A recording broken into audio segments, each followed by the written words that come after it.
안녕하세요. IT 업계에 계신 직장인을 위한 콘텐츠를 만드는 지식반상입니다. 저는 레니라고 합니다. 여기 이마무와 조지도 함께 있습니다. 안녕하세요. 조지입니다. 안녕하세요. 이마무입니다. 이번에는 직딩 썰풀기 코너를 준비했습니다.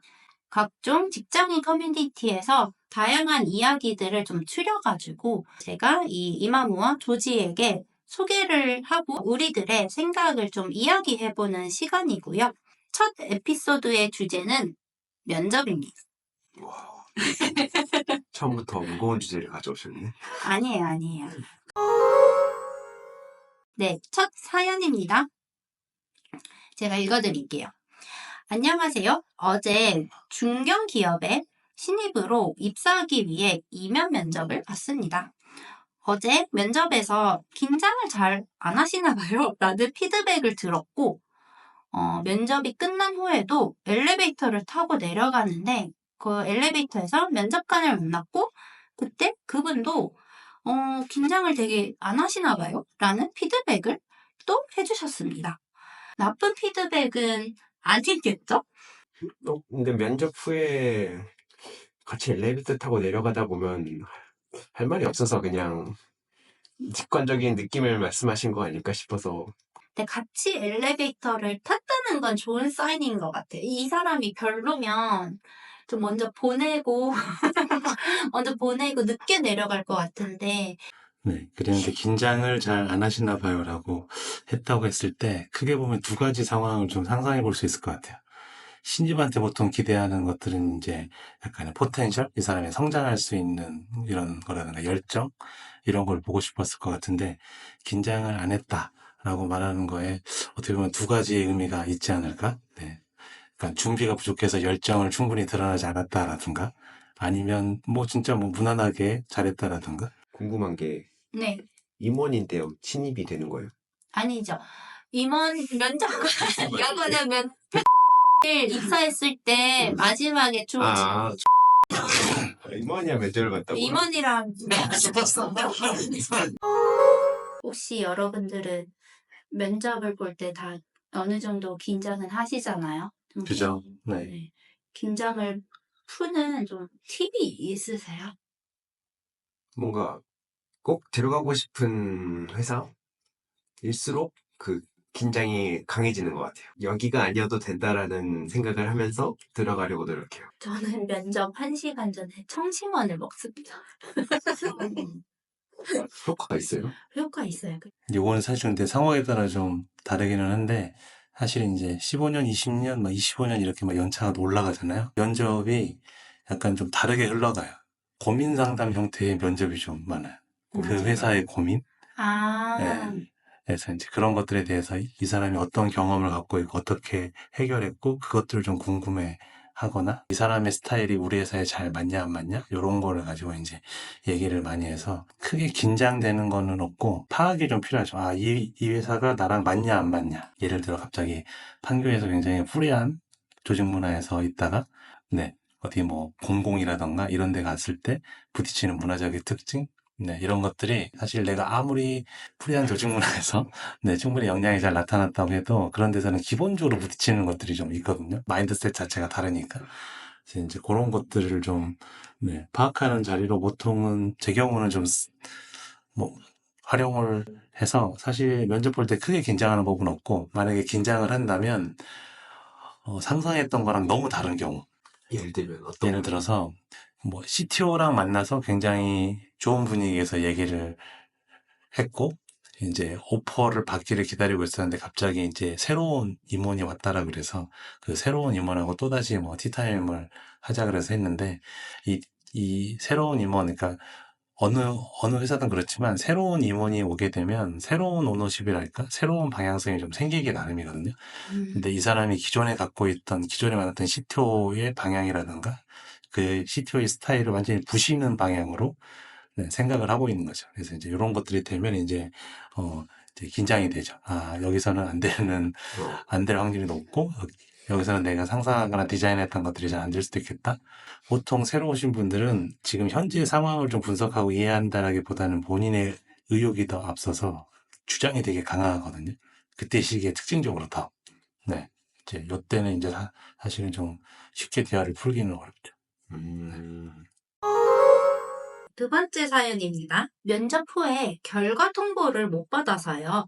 소기업이라 인사팀이 따로 있지는 않은데 회사 전화번호로 전화해서 면접 결과 문의를 해도 결례가 아닐까요?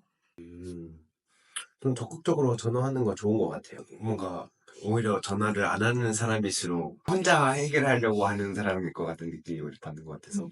본인이 살고 봐야 되기 때문에 해야 된다고 생각합니다. 전 요거 사실 좀 한국 사람 특징이라고 생각하는데요. 돈 빌려주고 돈 받는 사람이 더 미안하면서 연락하잖아요. 그거랑 비슷한 심리인 것 같아요. 뭐 물어보는 거에 대해서 부담은 안 느끼시면 더 좋겠고. 마지막 사연입니다. 벌써요? 재밌으셨나봐요, 두 분. 임원 면접 직후 커피챗이 면접 결과에 반영이 될까요? 라는 사연입니다. 안녕하세요. 제목 그대로 모 회사의 경력직으로 임원 면접 진행 후 실무진들과 정말 가벼운 커피챗을 간단하게 진행했는데 커피챗 도중 인상 깊었다거나 한 부분들은 2차 면접 결과에도 반영이 될까요? 2차 면접은 그 임원 면접을 말하는 것 같네요. 전 될 것 같아요.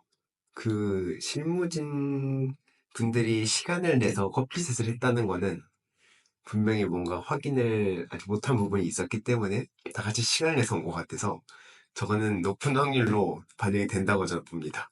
음, 근데 저도 뭐 실무진과 정말 가벼운 커피챗이라고는 말했지만 실무진이라고 했을 때는 같이 일할 사람이거나 아니면 들어가서 같이 협업할 사람일 건데 뭐 문화적으로 핏을 맞춰봤을 수도 있겠고 정말 실무적으로 이 사람이 협업이나 아니면 실제 업무에 도움이 되는지에 대한 판단을 했을 것 같고 그게 분명히 레포트가 됐을 것 같다.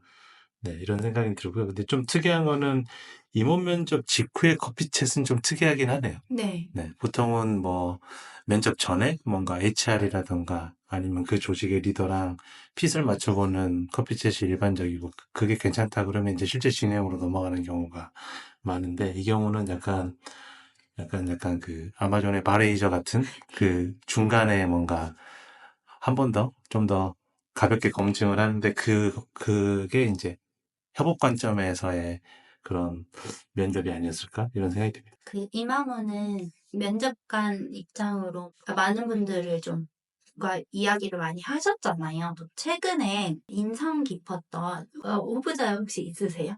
이제 그 실무자랑 리더급이랑 좀 그 상황이 다를 것 같긴 한데 실무자 분들은 이제 뭐 그런 게 좀 있는 것 같아요. 그러니까 본인이 모두 다 했다 이렇게 굉장히 어필하고 싶어하는 분들이 있거든요. 근데 이제 예전에 보면 한 회사에서 세 분이 같이, 그러니까 그 같은 포지션에 세 분이 같은 회사에서 이제 지원한 경우가 있었는데 세 분이 다 각자 자기가 다 했다라고 얘기를 하시더라고요. 근데 이제 그럴 때는 확인할 방법도 사실은 좀 모호하고, 네. 그래서 이제 그때는 이제 세 분 다 탈락은 했고, 그러다가 한참 뒤에 이제 그 팀의 리더분하고 제가 이제 우연치 않게 사석에서 이제 만나게 돼서 제가 이제 그분들을 이야기한 거는 아니고 이런 프로젝트가 있었냐라던가 뭐 이런 것들을 물어봤는데 전혀 엉뚱한 얘기를 하시더라고요. 팀장님은 또 오히려 본인이 다 했고 자기 팀원들이 너무나 일을 못해서 자기가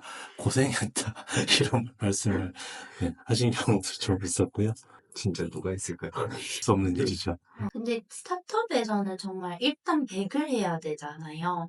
다 했다라는 게 좀 사실일 수도 있잖아요. 그러니까 이제 A부터 Z까지의 라이프 사이클을 다 해봤다. 너무 그 큰 점에서는 거네요. 이제 뭐 스타트업 특성상 그럴 수는 있는데 대기업에서는 오히려 이제 약점일 수 있죠. 그게 사실 그렇게 A부터 Z까지 전체 라이프 사이클을 한 사람한테 맡기는 일도 별로 없고 그렇게 되려면 이제 굉장히 상위 레벨의 리더가 돼야 되는데 네. 그때 이제 또 포지션이 안 맞으니까 프로덕트 말씀이시. 네, 프로덕트든 네. 프로젝트든 간에 네. 그래서 이제 보통 뭐 많은 분들이 이제 뭐 이제 이렇게 했으니까 어디 가서든지 할 수 있다라고 본인은 그렇게 생각할 수는 있지만 면접관 입장이나 회사 입장에서는 이제 확인이 좀 필요한 것들이 좀 많죠. 왜냐하면 실제 그 세부적인 프로세스라던가 그 세부적인 이슈들은 회사마다 다 다르고 상황이 다른 건데 스타트업에서는 이제 A부터 Z까지 전체 라이프 사이클은 하지만 이런 세세한 것들에 대해서는 굉장히 놓치거나 그다음에 지금 수준에서는 안 챙기거나 이런 것들도 많고 그리고 뭔가 디테일한 의사에 대한 뭐 조정이라던가 이런 협의보다는 리더가 그냥 드라이브 걸면 그냥 쭉 진행되는 형태가 스타트업들은 훨씬 더 많아서 그렇다고 하면 이제 어느 정도 규모 있는 중견이나 대기업에서는 그 방법이 잘 안 먹히죠. 근데 이제 그 방법을 그러니까 스타트업에서 그 경험을 가지고 이제 중견 대기업에서 하겠다 그러면 이제 본인도 힘드신 거죠, 이제. 음. 네, 절대 그렇게 안 들어갈 거거든요. 왜냐하면 그렇게 드라이브 걸어주는 일단 리더부터가 없고요. 그리고 중간중간에 그런 그 조율이나 그런 것들을 내가 다 할 수도 없고 굉장히 협의할 이해관계들의 숫자가 굉장히 많아지거든요. 간혹 가다 보면은 이제 약간 주니어 개발자분들 중에 그러니까 그런 포트폴리오를 갖고 계신 분들이 간혹 보이긴 하거든요. 모든 걸 다 했다. 이제 그런 분들을 만나서 이제 주로 물어보는 게 이제 뭔가 다 했을 때 어떤 문제가 있었고 무슨 고민을 하셨고 무슨 의사결정을 했는가에 대한 걸 물어보다 보면은 정말 이 사람이 다 했는가를 알 수 있는 것 같아요. 개발자 한정에서는.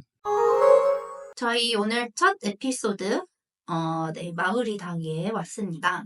한마디 소감 해주세요, 조지 씨. 마이크가 켜져 있으니 참 부담스럽고 뭔가 말실수하면 안 될 것 같은데 그래도 뭔가 이 에피소드들이 다 주변에 있는 이야기들인 것 같아서 뭔가 재밌게 대화할 수 있었던 것 같아요. 네, 그러면 저희는 다음에 또 재밌는 썰을 가지고 또 재밌게 녹음을 해보도록 하겠습니다. 좋아요, 구독, 알림 설정 부탁드립니다. 감사합니다. 안녕. 안녕. 안녕.